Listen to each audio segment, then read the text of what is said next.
Well, alright, fine, Mimi, he said, reaching into his purse and putting down the money on the table. Like I said before, of course it couldn't be true that Mimi was taking a break from gambling. Who's a giant fucking idiot? This guy. I cracked up before he figured it out. You win. I'm speechless.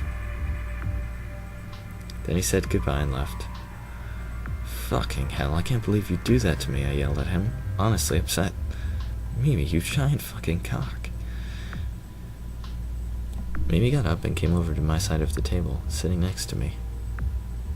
Oh, you're an idiot for believing it, he said, wrapping his arm around my shoulder. I was upset with him. But I have a hard time saying no to physical comfort from him, even when I think he's an asshole.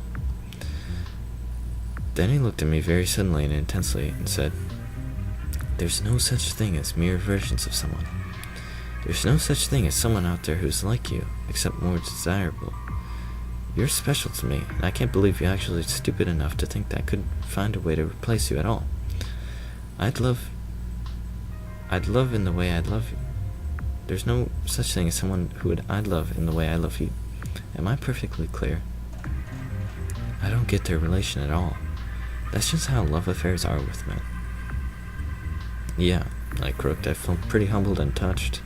Still upset, but mostly touched. It was sweet in his own awful way. "If you're not too mad at me, I'm going to kiss you now, and it's gonna make me really happy because you're special and have good taste and are someone I love," he said, leaning close. "If that's alright with you." "Yeah, it is," I reluctantly said. Cruel fucker. Okay. I am gonna go look at the pictures. Show all.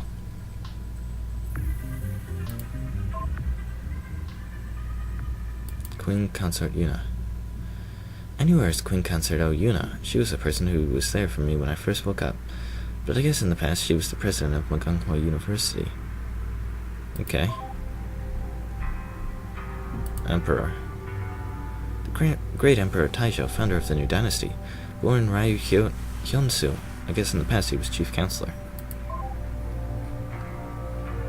And then mute. You know me, like this is something I remember. Yeah, but that's not what she looked like. Okay. Princess Ryu. Mom. Oh, that's Mom. Oh, I could. Oh. Ah, little Princess Ryu. She was the daughter of Emperor Ryu and Queen Yuna. I liked her.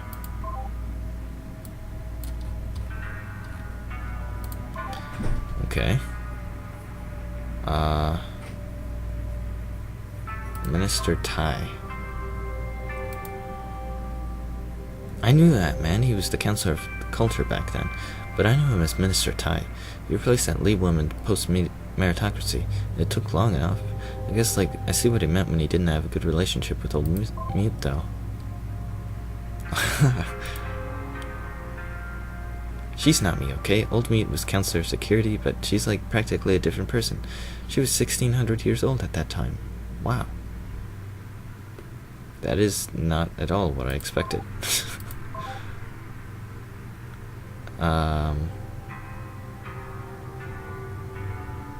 Smith. Who's Smith? Wait. Smith. No, I don't know. Smith was the former chief counselor of the Magunghwa. His son replaced him as counselor of state. Counselor Yang. Old counselor of Justice Yang was kind of cloying with old Mute. He was replaced under meritocracy by a family member. Hyo. Old Mute's lieutenant was a woman, the wife of Henpeck Professor Kim Hyo-So-Young, which kind of explains a lot. She was still a good enough wife to give him a daughter, though.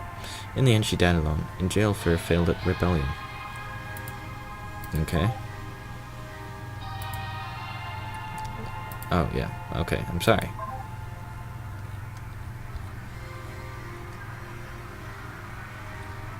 Chief counselor? I don't know. Got that already.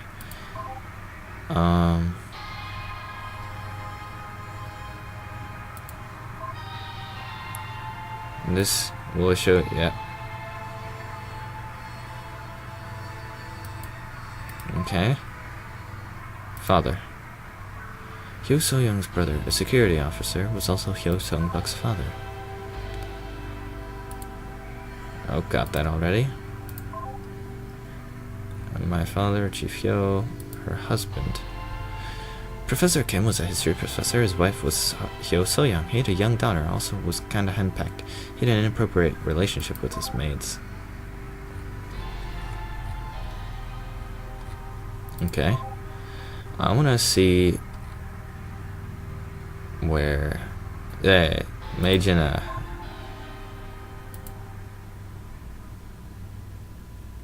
was an unmarried peasant girl, easily distracted by the immoral actress Hyo Ae-jung.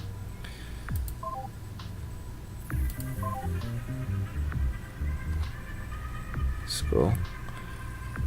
Hyo Ae-jung.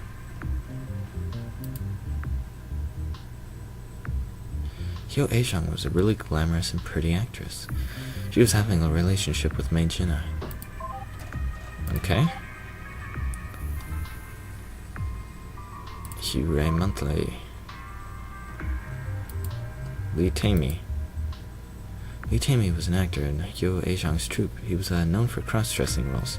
He was kinda dreamy. Okay.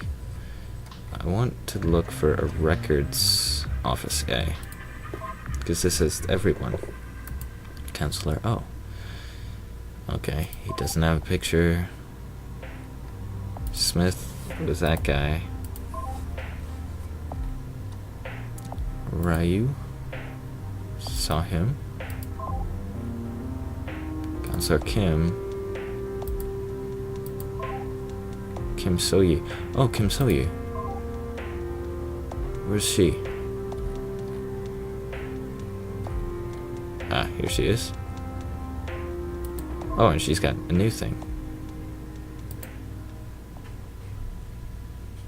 Not what I expected, but Kim So-yi was a really cool woman in the engineering department. She was married to Pyeon Naemun, and her grandfather was the old counselor of engineering. Okay. And then we got more on red. So we got Hyo Ae-jung, Mei-jin, records office, Kim So-yi. Okay. That might get everything worse. I fear that I may not only be causing my cute little flower Jinna to wilt. Does my presence in her life bring her hardship? By being the subject of her impossible dreams, do I only cause her more suffering when the seams of the artifice become exposed? I fear... Ew, excuse me. I fear I could give her false hope, a false sense of security, and that it will only make things worse when I fail her. Worse, I find myself shielding her from the truth. I really wanted to tell her about the patronage that I had been reluctantly forced to consider. That was my intent when I came to see her. I knew something was so pivotal to my future, and therefore hers, was something I needed to discuss with her. When I arrived at her family stand on the plaza at closing time, a man who rightfully assumed was her father was engaged in an intense-looking conversation with her. I would have stood nearby and waited for them to finish, but when he saw me, he walked out without another word, and a troubled look was on his face as he passed by me, and he just shook his head at me. She's so poetic about everything. Please raise your standards, Yune. In retrospect, I know exactly what the look signified, and I cannot in good faith disagree with the sentiment, for I know I was out of earnest concern for his daughter's, my love's, well-being. But at the time I knew not what to make of it, and was more concerned with Jinna herself. Well, fathers don't always know what's right. Yes, they do. This is not the same thing as yours. But the time I knew Jinna herself, no, fine. No smile lit her reddened face, only tears. She stared at me, quivering, light glistening off her eyes. Then she rushed towards me, and when I hugged her tightly, she let go of whatever inhibition was holding her back and started to cry with great sadness. I felt a pang in my chest to see her so, and all I could do was stroke her hair and tell her, "There, there," as she cried into my shoulder. Sorry, that was a little too harsh. Let's just pay attention to the log, it's fine. I wish I could find her a more private place than just letting her cry out in public, but her home would be more crowded. And the back room I sleep in was in use during the day. If only I still had the apartment behind the theater. At least there weren't many people about at this hour. After a while she calmed down a little bit, or at least ran out of energy to keep up with the sobbing, and I sat her down. "Oh, little flower, do you wish me to get you some tea to help calm your nerves? Then we can talk about it," I offered. She nodded. "Thanks," she said, and I was grateful because I needed it. For my own nerves as much as she. I left her alone and hurried to the nearest machine I could find in the plaza. When I returned, she didn't seem to have moved at all. I sat down next to her. "Hey," I said, wrapping my arm over her. "Hot or cold?" "Canned tea. They also have canned coffee, but my parents never let me have it." Okay, got it. Weird." She sniffed. "Hot, please," she said. I handed her the can. She opened it and took a very long sip. I sighed. "Tell me about it, dear," I told her, pulling her close. "Dad wants me to get married," she said in a wavering voice. "My family gets paid so little these days. It's so hard with 5 people in our one-room home. And well, look how big I am." Oh, finally, her parents are taking some responsibility in getting her married. "I practically eat enough for 2, she said, laughing awkwardly. Then she started sniffling again and took another sip from her tea. I mean, it's always been crowded at home, even before Grandma and Grandpa moved in. And I always wanted to move out anyway, but we can't afford to," I said what we both already knew very well. Or we'd been drinking wine together in a restaurant instead of vending machine tea in the back of a stall. She started to cry again, and I felt another pang in my heart. I loved tea, it only made things worse. Yeah, she stammered between sobs. "Dad was talking to me all. Please just hear him out. He's a good man. I mean, the guy himself. I'm sure he's nice, but I just want to be with you. I love you, eh? I just want to be with you." I held her tightly as her poor tears gripped my heart, and I wished there was anything I could do. "What about the stand? Wouldn't you make more money for the family if you could still work? Even if you didn't keep any wages for your own savings, perhaps it'd be better," I asked, expecting there to be an answer for why that wouldn't help. And there was. Apparently the flower stand barely made any money these days, and what didn't go to rent instead went for plaza bribes to desperate nobles. It sounded like the only reason they had it now still was for her own sake.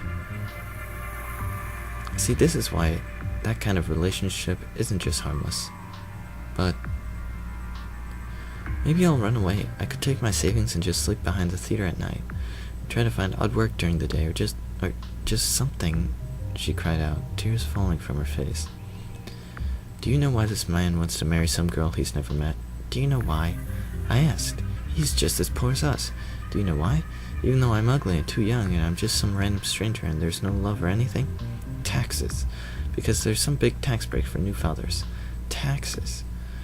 I had in fact known. It was a recent big political issue, but I said nothing and let her have the moment.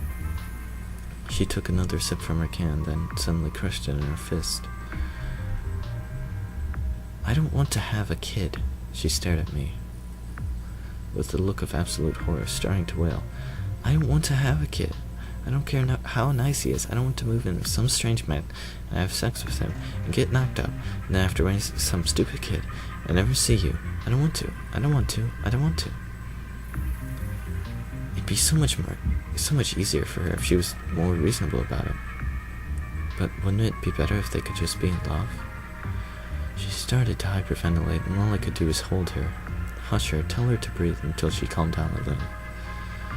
"Maybe I'll run away," she said again. wiping her face with her sleeve. Do you think you could? If your parents were going to force you to do such a thing, would you be able to go against them? I asked her, knowing entirely that she never would. She said nothing, but just grabbed me tightly, and I stared at her poor swollen face, her tear-filled eyes looking so hurt. And then I thought of my own situation. How not only could I not comfort this poor girl that I had allowed to depend on me for such comfort. How not only had I let her down, but how also my future was just as doomed as she was, having so much trouble admitting hers was. Her only hope lied in a loveless sham marriage, mine in the graces of a private patron. That's not how love works. Either way, our love would inevitably be torn asunder. At least it would offer some stability, somehow escaped my lips. I hadn't meant to think aloud like that. She had no words. She only grabbed me tighter and started to wail loudly again. She cried a river of tears against my breast, sobbing uncontrollably. I found myself overwhelmed by pity. What monster taught these women to expect love to come before marriage instead of after? But I started to cry a little too, and forced myself to remain silent, lest I somehow found a way to worsen the scenario even more. Okay.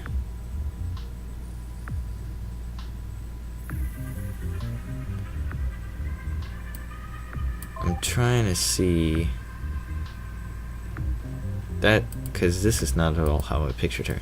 Jaina, yeah, that's exactly what I pictured her as. Oh well. Return to menu. Hey, this is really important, Mr. Investigator. Click on me, okay?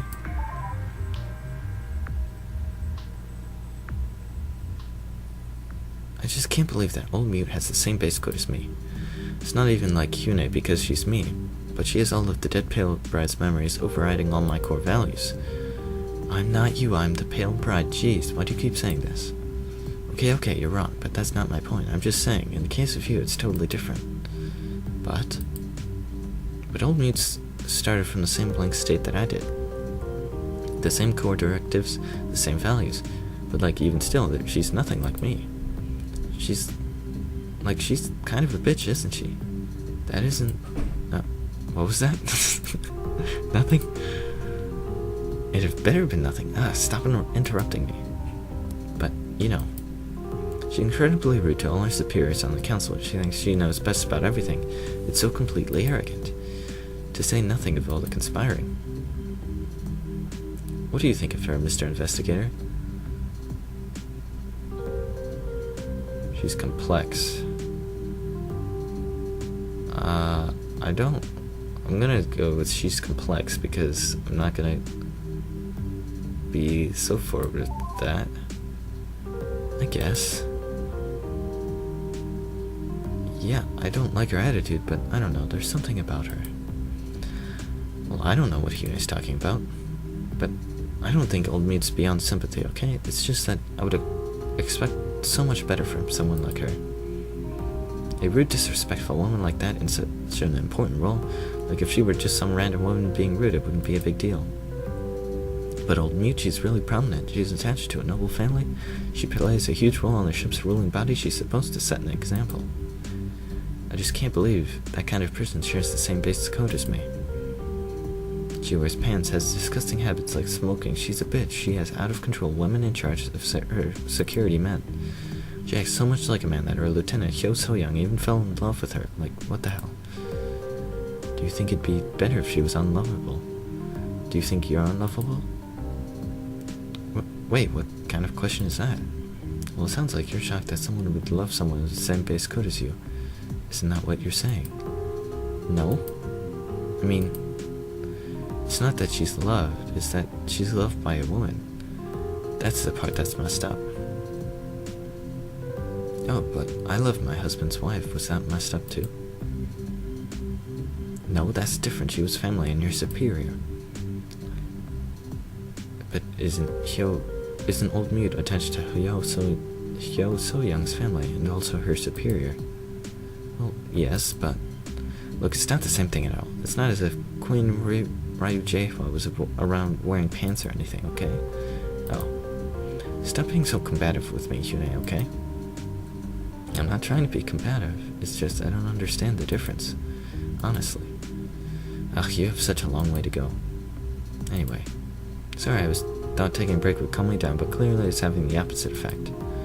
Sorry, I didn't mean to. Forget it. Let's just get back to reading, okay? Okay. I'm gonna end it here, guys. So, yeah. Thanks for watching, and I'll see you next time.